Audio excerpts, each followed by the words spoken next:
tent it. I take my scalpel blade and I do what's called a scrotal ablation.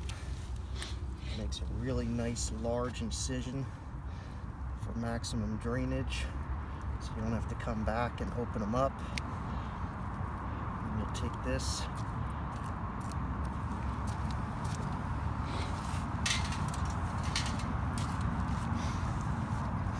stretch the skin, that helps to coagulate the vessels, and he's got very small testicles, very different than standardbreds. These guys are take to gelding much easier.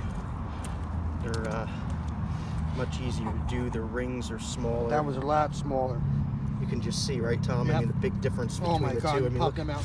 He was sweating. Wait until you have to stretch him and twist him. Oh, he was sweating. So then we'll See, take. now watch. You can feel him pulling a little bit on me here. Yeah. But you know, he's very easy to strip down. You can see. Very easy. Really, really easy. That was like nothing. The other guy there that I did for Steve. See how stretched it is? See how nice you see that? That came down. Clean. So then you can feel he'll ever so slightly tug. Yeah. You know, when I'm pulling on this, so you just want to, keep your grip, and you want to strip all this tissue. This is basically spermatic fascia that wraps around the spermatic cord. There's a cremaster muscle in here which helps him descend and ascend the testicle. That's all fat. So you want to get all that nice and clean. So when I put the emasculators on nice and high, we don't have anything sticking out of the incision.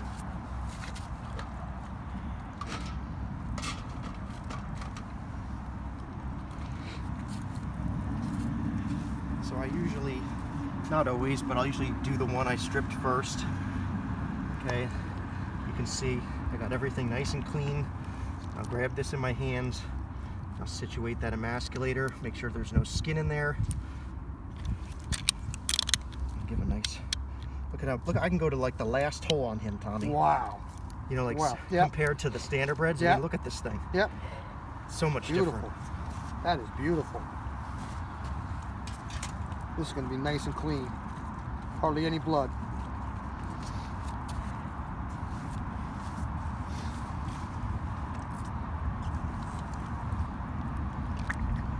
You can see he's all stripped up nice to there. Yeah, usually you have to pick at it and screw, get all that skin out of there. Yeah. You go nut to nut, they call it.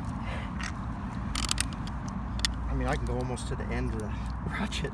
It's amazing how much different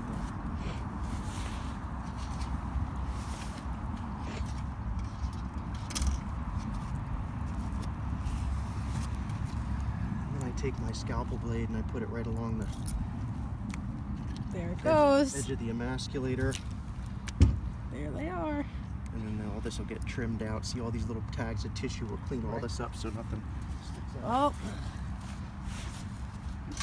That's how quick it's done. They're gone.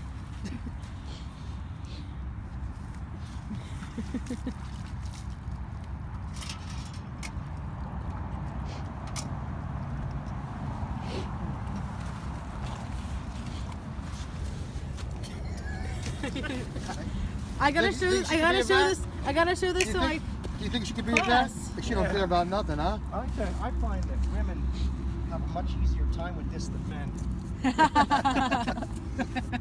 When I was younger, I couldn't handle this, by the way. So, well, that's what I mean. So, I could not handle this My shit. brother was the same way. He was very squeamish when it came to this. And when they heard their ratchets on the emasculators, oh my God, he wanted to pass out.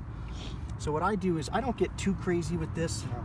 As long as they're sleeping nice like him, I can see better when all that stuff comes off.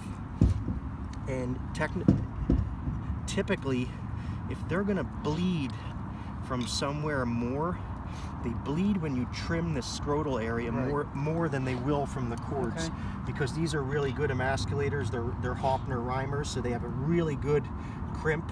And you'll see when I release these, there'll be very little blood flowing. But see, I just trimmed that piece of tissue. See the little bit of blood coming over there. Yeah, Yes. that's where they typically will drip from. So he may drip a little bit for the next 24 hours. Okay. You know, that's normal. If it's in a stream, then that's obviously not problem. Yeah.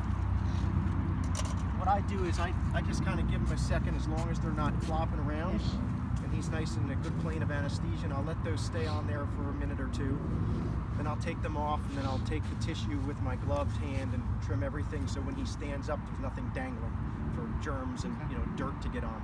So you got a straw stall, so you're going to keep him in that overnight.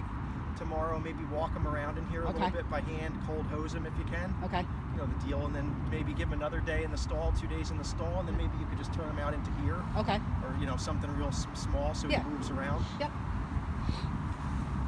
Actually, we could probably put him in between the two paddocks where the grass is Yeah. and keep him occupied. Mm-hmm.